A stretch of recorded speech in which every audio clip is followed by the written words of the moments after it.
That is the Smart #1. Yes, I promise that's its real name. It's a new electric car from Smart. It's available in 3 flavours. It starts at 65 grand, goes up to 440 k's per charge. But is that piece of mobile punctuation a smart purchase? I hate myself for that one. Well, jump in, let's find out.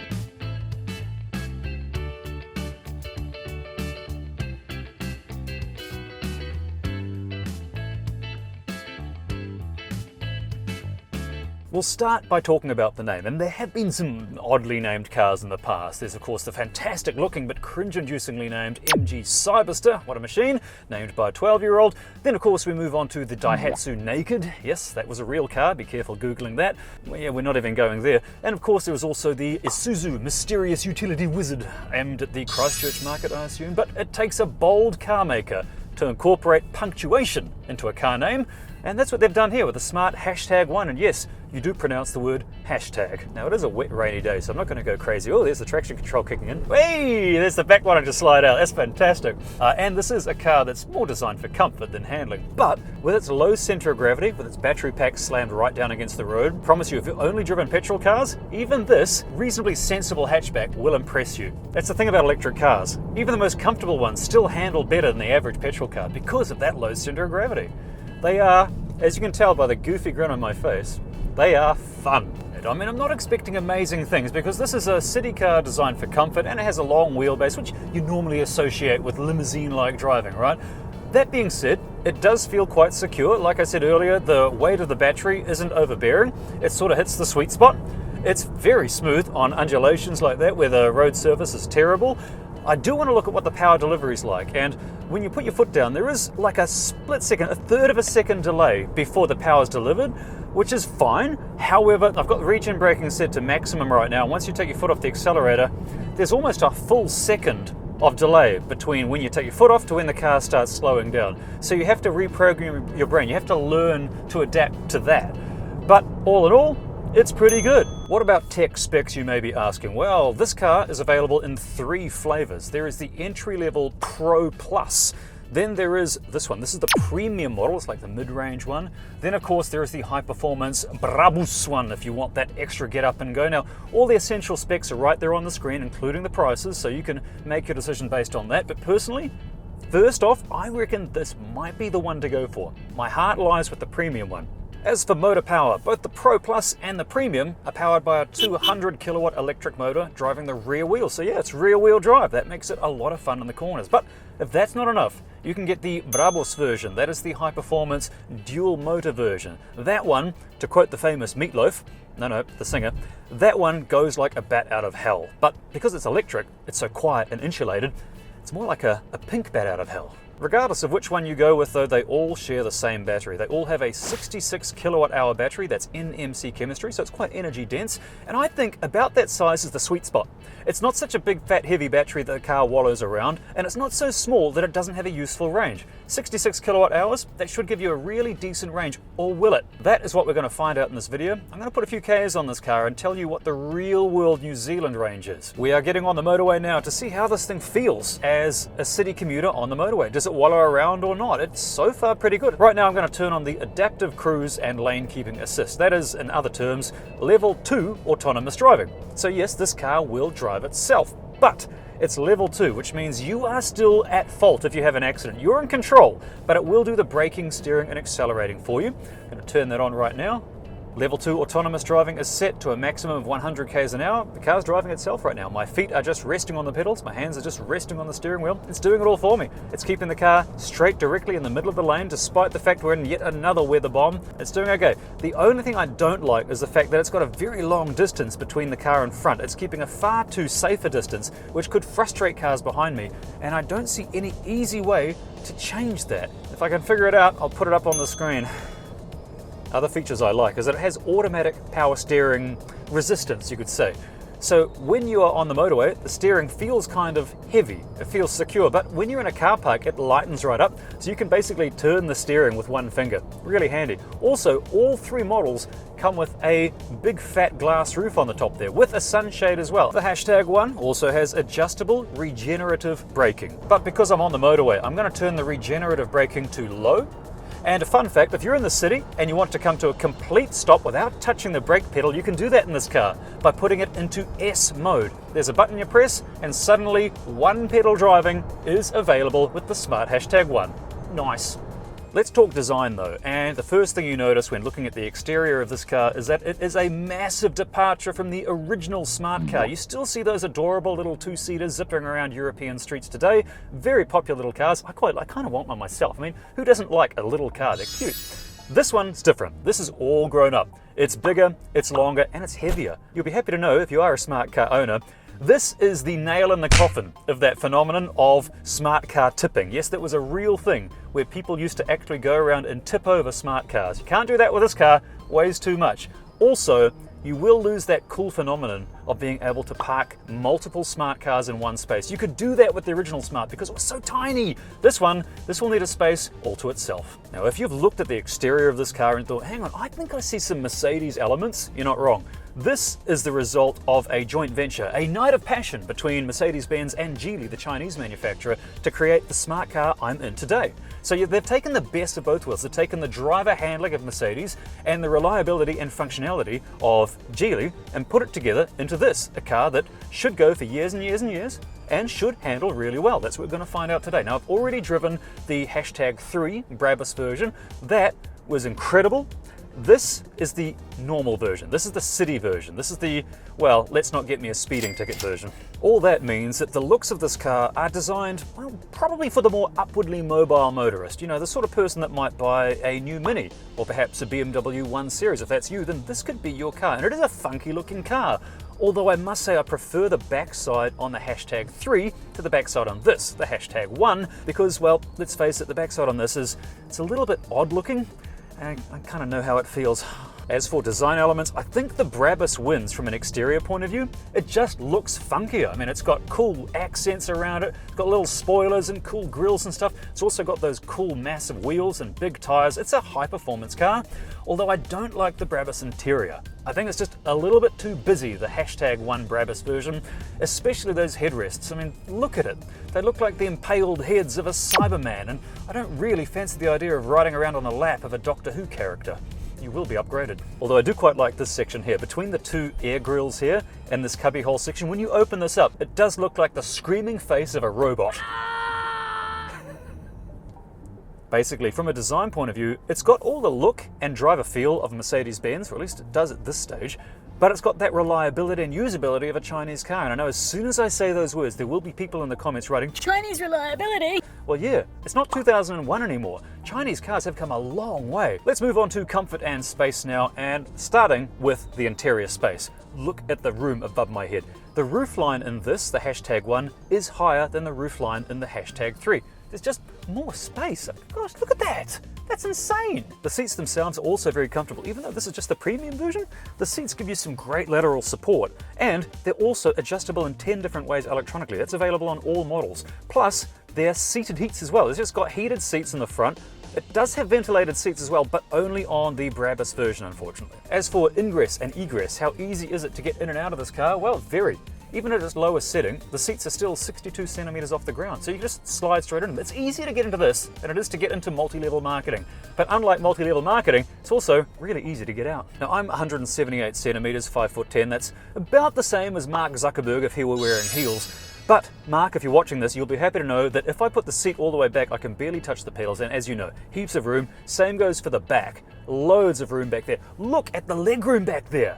For such a medium-sized car, that is a stupidly large amount of legroom. Go into the boot, however, which is electronically openable, then it's a different story. That is quite a small boot back there, just 202 litres in size. But wait, you can make it bigger. Like a gremlin sprinkling water on it, you can make it grow. Just slide those back seats forward. Yeah, the back seats slide. I've only ever seen that on one other car. Very, very impressed with that. Well done, Smart. It means you've got a little bit more room. Plus, there's also room under the back seat as well. All in all, it means it passes the Mafia test with flying colours. Despite the fact it's not a massive car, you've still got a lot of room. That's where it's prioritised. Internal space. It's like, remember the original Mini? Everyone marvelled at how such a small car got so much room. Same sort of thing. It's a TARDIS. Hey, we've got 2 Doctor Who references in one video. That's a record. If you move to the front of the car, you will find there is 15 litres of storage capacity. If you were to fold the back seats down, however, you can get more space. There's not enough to lie down, and so you can't use this as a all-purpose camping vehicle, putting a mattress in the back.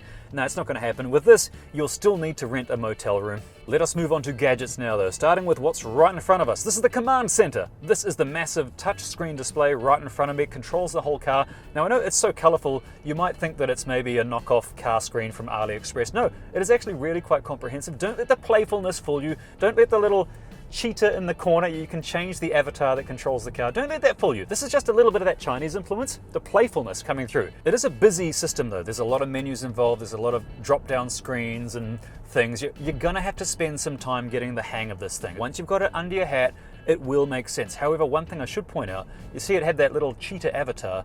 Well, not only can you change the avatar between a cheetah and a fox, but it's also got an AI assistant. And I'd like to see if it speaks Gavin. Turn on seated heats. Okay, turning on driver seat heating. Love it. It speaks Gavin. It also has a bird's eye view camera system that allows you to change the angle of the car. You can spin it around, very handy. It also has this 9.2-inch instrument cluster right in front of me. That tells you your speed. It's got a little graphic there showing the cars all around you. It shows you the radio station you're listening to, all that sort of stuff. It's all very handy. Oh, good Lord, I am cooking. What would you like to do next? Turn off seat heating. My butt is on fire. Wee, hello. Oh, crikey, it's all go here, isn't it? As for the heads-up display, 10 inches, which means it's got a great font size and it's easy to read. So far, no complaints as yet. But stay tuned. There's bound to be things I hate about this car. That's why I've got this car for a few days to really put it through its paces. But it's also got something cool. It's got a mobile app, which is now fully functional. I saw it this morning before I picked the car up, and it does everything. It'll control the cabin heating and turn on the seated heats and all that sort of stuff, and ventilated seats if you have it. This one does not. Only the Brabus version gets ventilated seats, unfortunately. But you can look at the battery state of charge, you can turn the charging on and off, you can look at the stats, the diagnostics of the car. It's all a very useful app. You cannot look at the cameras though. That's a shame. I wish you could do that. Maybe you will in an update. Stay tuned. One thing this car doesn't have, at least not yet, is vehicle to load. And if you don't know what vehicle to load is, it's a really handy feature that lets you turn your car into a mobile power station. So it's a device that you plug into the charging port on the outside of the car, and then it lets you take mains voltage out of the car. That is great when camping. You can run your appliances, your TV, your kettle, your furniture. If your furniture runs on mains power, vibrating chair maybe.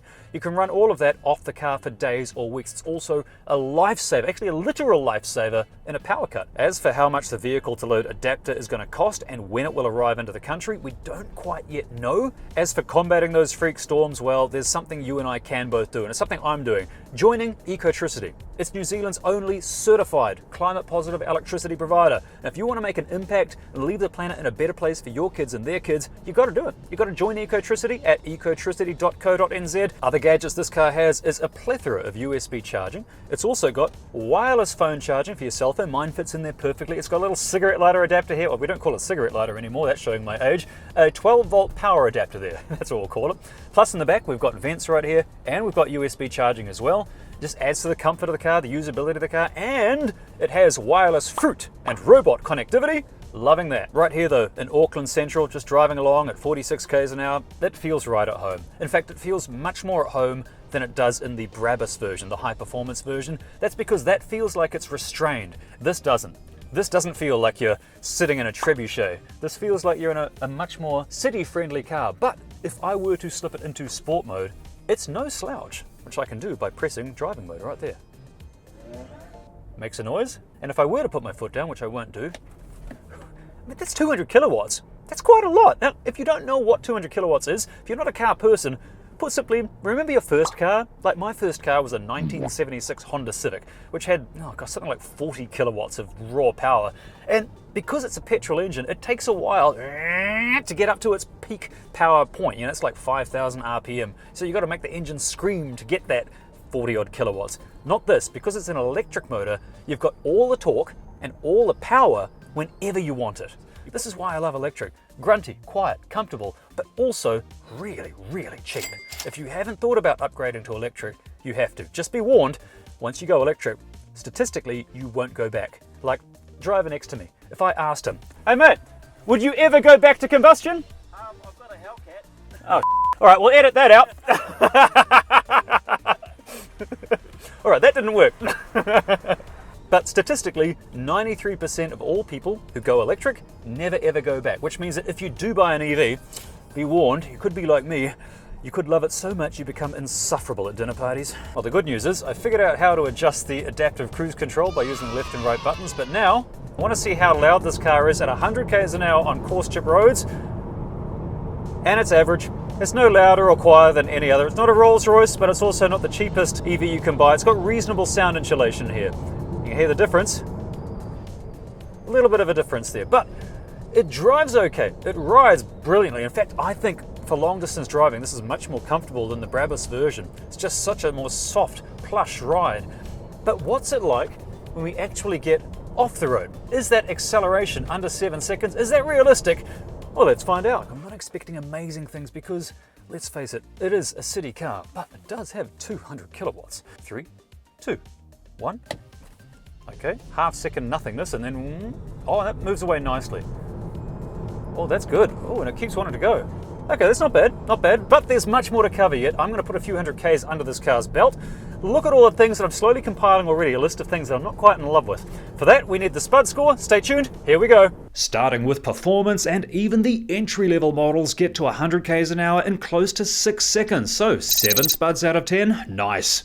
As for handling, it is predictable and secure with great weight distribution, so an above average 6 spuds. As for comfort, the ride is smoother than a shaved manatee. It feels like a bigger car than it is, and it's a calm and quiet place to be in traffic, so I'm giving it 7 spuds. Let's talk efficiency now, and I found that the hashtag one used around 18 kilowatt hours per 100k on the highway, which means you'd likely get around 365 k's per charge on the open road, and around 400 k's per charge in the city. Not great, not terrible, 6 spuds. Gadgetry's next, and holy spuds, there are too many toys to list, from vehicle to load, to a mobile app, to a great camera system, a very detailed and sometimes confusing infotainment system too. The car's got everything, even a key fob the shape and the size of a UFO, 9 well-earned spuds. But is it good value? Well, it's not the cheapest electric car you can buy today, but you do get pretty much every feature imaginable, and even though its rear end tragically resembles my rear end, it really moves. The car, I mean, not my rear end. As for charging speed, it's alright. I used one of ChargeNet's growing number of hyper-rapid chargers, and these are chargers which can rapid charge at 300 kilowatts. The hashtag one, however, charged from 30% to 80% in 25 minutes, peaking at 128 kilowatts, and that's a pretty normal charging speed by today's standards, so I'm giving it 6 spuds. But what about style? Well, considering I have a face like a dropped pavlova, I'm not really in any position to criticize looks, but I'm gonna anyway. I like the front, but the back is not my favorite angle, although the interior is cool and customizable, so overall it sneaks in at 6 spuds. But is it fit for purpose? Well, yeah, it does pretty much everything. It's a medium-sized car, but it'll fit the whole family. The rapid charging speed is acceptable for road trips. It'll even tow 1.6 tons, and that's more than a grunty old EA Ford Falcon. Not bad, 8 spuds. Last but not least, it's the PSC, which is the most important metric obviously, and testing has revealed a staggeringly high PSC of 87. Now that's excellent, but the smart hashtag 3 Brabus I reviewed recently holds 91. So if tuber transport is important to you, compare the cars both together, 10 spuds here. Which means the smart hashtag 1 earns a very decent spud score of 71.